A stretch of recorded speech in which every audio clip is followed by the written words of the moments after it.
It's Arthur, great to talk to you. A really interesting program we've got lined up with Chris Uhlmann tonight. Just before we get on to the other issues of the day, if we could take a kind of broader view of where Australia sits with, the US preparing for war, the rise of China, where would you say our preparation is at? Are we probably not where we need to be, but are you positive or negative about it?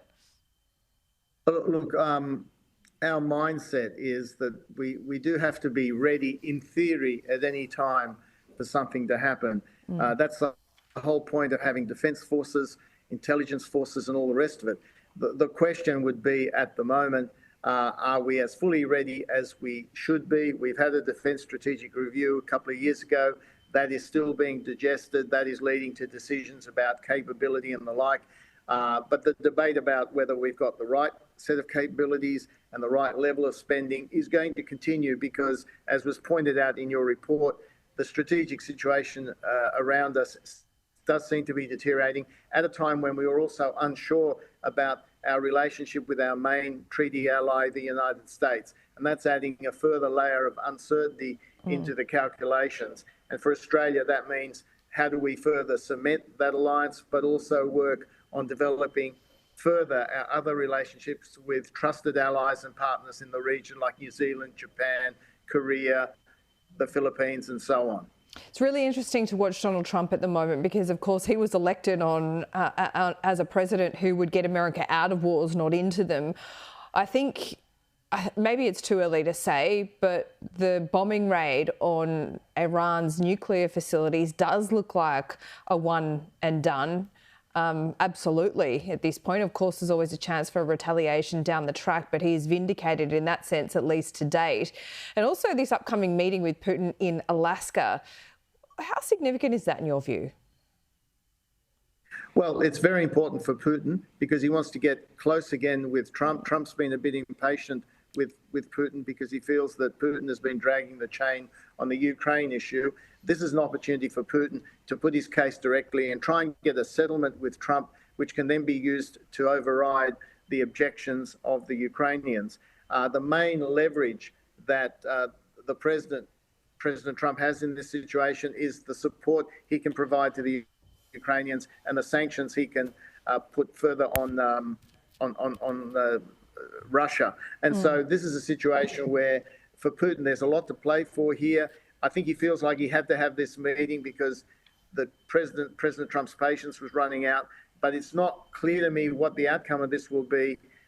Certainly not an outcome that Zelensky is likely to be comfortable with, and therefore whether it can be enforced on the ground unless President Trump makes the decision to take arms and other support away from the Ukrainians and basically half Nelson them into an agreement. Yeah, I think the move to lay massive tariffs on India was a really interesting and significant move as well because they're the ones buying all of the Russian oil.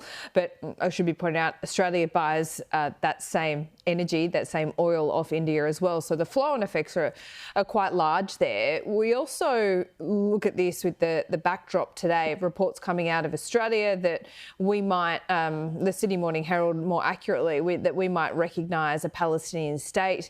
What caveats would be in place, I don't know, but this follows the lead of certainly the UK, France and Canada, who have their own separate caveats on the issue. And that has drawn the ire of Benjamin Netanyahu. What do you think about that move from Albanese and the comments from Netanyahu? Well, look, I'm not surprised that Benjamin Netanyahu would be unhappy about Australia potentially recognising the state of Palestine. The problem here is that these things are all being done in a bit of a vacuum. There's no settlement of the overall issues between the two parties that we're talking about, the Israelis and the Palestinians. Where are the hostages in all this? What are the guarantees about no future attacks on Israel, for example? What guarantees about the viability of a Palestinian state? There really needs to be a settlement here, a proper settlement. And the only ones who can do a proper settlement really are the Americans. At the end of the day, they have the leverage in this situation. They have the leverage over Netanyahu, and they have the leverage more broadly because they can provide assistance and other resources to the table. The Europeans and all the others can help, but it's up to the Americans. So ultimately, if we want a proper settlement in this, it requires a comprehensive Middle East policy from the Trump administration. Yeah, that's right. And look, we watch Trump's words very carefully when it comes to any comments about Netanyahu himself, the actions of the Israeli government and what's happening in Gaza. He has commented recently on the famine in Gaza and said, you know, that's something that needs to be sorted out. Do you sense there is a slight uncomfortableness from Trump with what's going on in Gaza, or am I misreading that? No, I think you're right. And part of the reason is that the president is very visual. When this stuff is being shown on television day after day, and he monitors television all the time. He's watching television through the day, most of the night, and tweeting accordingly or sending out stuff on Truth Social. He reacts to what he's seeing. There's also a view here in Washington that Melania Trump is also someone who's drawn attention to this, and I think the president has referenced this publicly. So I think he's uncomfortable with the images he's seeing because he feels like, well, you know, I backed Netanyahu to finish the job, but if we're going to have this long drawn-out process where we see the vision of what's happening in Gaza on the ground, and this is the nature of modern warfare, particularly in urban settings, that would be, I think, making him think, well, we've got to find a way through and either get the job done quickly, over and done with, or find a way through so that we can not have these images on television. Yeah. Well, we should send him a link to AM Agenda as well. It's about the right time for him to be watching into the evening there in DC. But Arthur, I just want to ask you one final question before I let you go, because I don't think this can be ignored. When Canada recognised Palestine or said it would make a move to do so, there was a Truth Social tweet from Donald Trump that said, oh, it's going to be really hard to do a trade deal with Canada now that they're moving towards recognising a Palestinian state. So, look, I know the Albanese government wants to deal with Donald Trump on issues such as trade and Palestine in silos. That is not how Donald Trump works.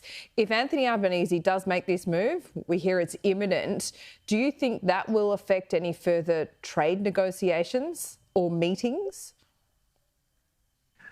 Look, on one level, if it's done with a number of other countries, it may well be that in a sense no one country gets singled out. But you're absolutely right to say that in this administration, issues, whether it's trade, national security or other issues, do get linked.